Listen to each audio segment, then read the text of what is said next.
This event means a lot to me. It's the start of Black History Month, and it's a time when we celebrate the great achievements within our communities. So it's always a pleasure to be part of an event such as this, celebrating the diversity and the wonderful achievements of people from our communities. The woman that organises it, Shade Sangawawa, I have a great respect for, and she's also a board director of Women to the Network. But the work that she does in terms of cultural and gender diversity is incredibly important, not only for this region, but nationally as well. And it really links in very, very closely with the work that we're doing in terms of supporting female entrepreneurship through Women into the Network.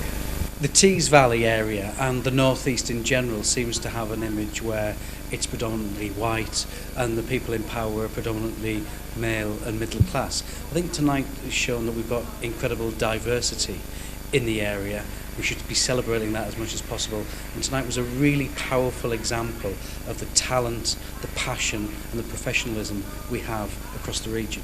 But what we were trying to say is to encourage people to work together and to realize that there are various communities in Tees Valley and businesses trying to survive in these economic times, and for partnerships to develop so that we can work together to make Tees Valley better.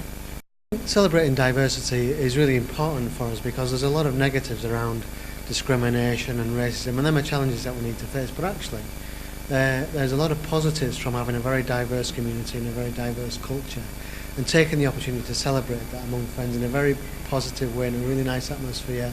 It gives everybody a bit of motivation to support efforts to try and promote diversity and to achieve equality, so it's great to be here for that. I actually gave the Sandy Richardson Award for the Best Women Networker.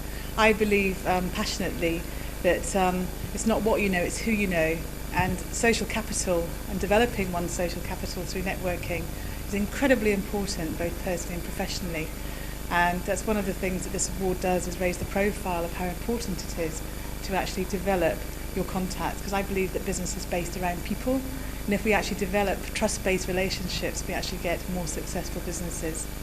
And this award is in the name of an amazing woman who was a business advisor here from Tees Valley, called Sandy Richardson, who sadly passed away several years ago.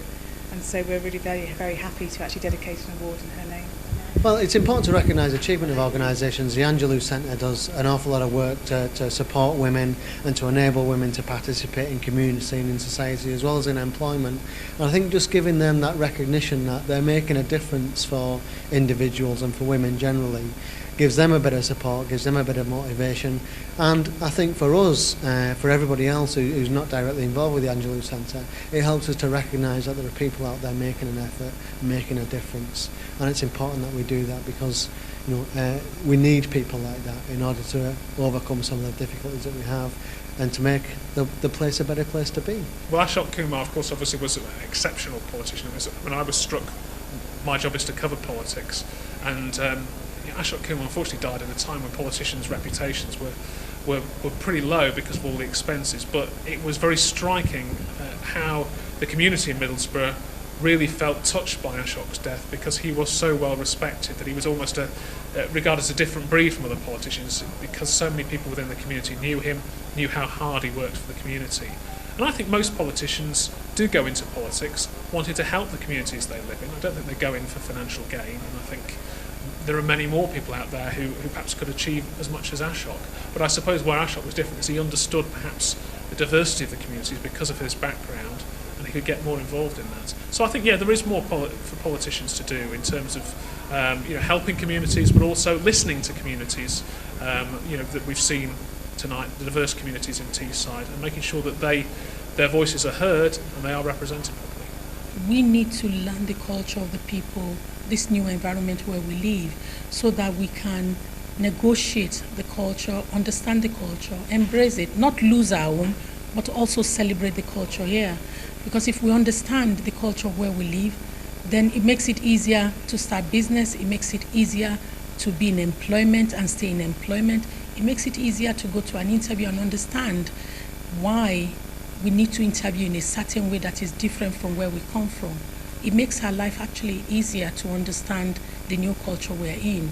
So I think for us, the greatest thing we could do is understanding the culture and not holding on to just our own. Celebrate our own and keep it, but understand where you are now as well.